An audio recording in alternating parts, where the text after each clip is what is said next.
Hi மக்களே, ஒரு குட்டி விலாக் பார்த்துடலாமா? இது என்ன விலாகுன்னா, என்னோடய குட்டி பிஸ்னஸ்க்காக நானும் என்னோடய ஹஸ்பண்டும் என்னோடய குட்டி பொண்ணும் கேரளா தாங்க போய்கிட்டு இருந்தோம். என்ன பிஸ்னஸ்ன்னு கண்டுபிடிச்சிங்கன்னா கமெண்ட்டில் சொல்லுங்கள். இப்போ நைட்டு ஒரு 12:30 அந்த மாதிரி இருக்குங்க. நாங்கள் போய்கிட்டு இருந்தோம். குட்டி பாப்பா தூங்கவே இல்லை, நல்லா முழிச்சுக்கிட்டு வேடிக்கை பார்த்துக்கிட்டே வந்துட்டு இருந்தாங்க. அவங்களுக்கு இந்த காரில் போகிறது ரொம்ப பிடிக்கும். அதனால் அவங்க தூங்கவே இல்லை, நல்லா வேடிக்கை பார்த்துட்டு வந்துட்டு இருந்தாங்க. ரொம்ப குஷி ஆயிட்டாங்க மேடம். அப்புறம் நான் விலாக் எடுக்கிறேன் அப்படின்னு சொன்னோன்னே என்னோடய ஹஸ்பண்ட் ஹாய் நாங்கள் கேரளா போகிறோம் அப்படின்னு சொன்னார்.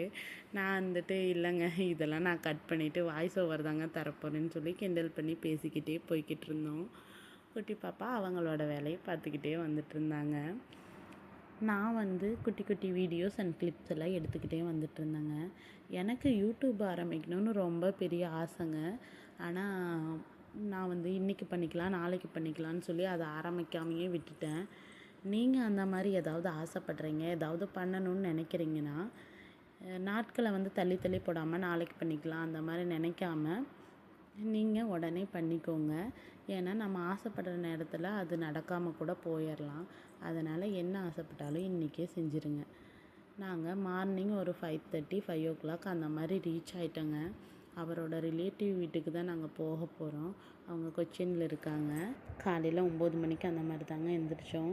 நைட் ஃபுல்லாக தூங்காததுக்கு நல்லா தூங்கிட்டோம். இதுதான் அவங்க இருக்கிற அப்பார்ட்மெண்ட்டு. அவங்க எங்களுக்காக சமைச்சிட்டு இருந்தாங்க, கடைக்கெல்லாம் போகணும்னு சொல்லிக்கிட்டு.